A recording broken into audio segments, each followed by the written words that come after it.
Boise is home to the only Anne Frank Memorial in the United States, and the space gives people a chance to reflect and learn about the historical context.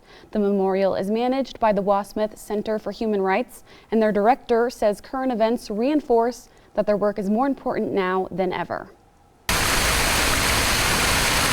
Those who do not know their history are condemned to repeat it.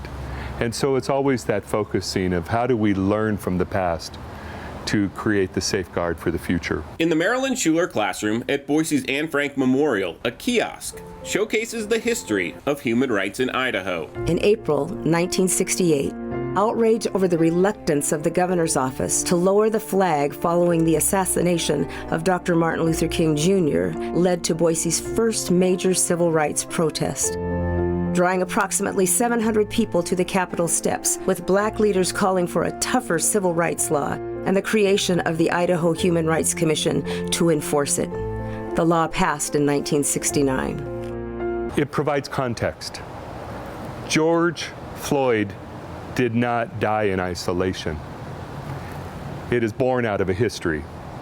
And so we need to understand that history to fully appreciate the impact of the moment.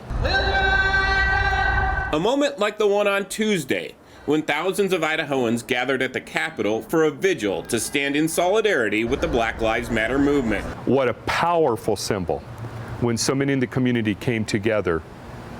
That show of support. But that's just the beginning.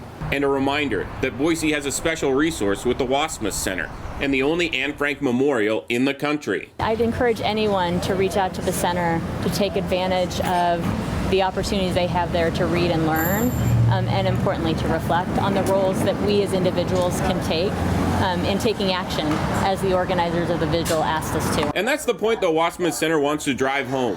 The fight for human rights never ends. That is our call to action. That if we believe in inclusion, if we believe sincerely that everyone is welcome here, then we have to make sure that there's not only room for people at the table, but they get an active role at speaking to the table, and that we listen. So that's a lot of what the work of the Wassmuth Center is about, that let's recognize the faces and the voices of our community and find and discover that commonality. Steve Dent, Idaho News 6. Another peaceful protest is planned for Sunday morning at 10 on the steps of the Idaho State Capitol building. Tune in tomorrow at 5:30 for coverage of that protest.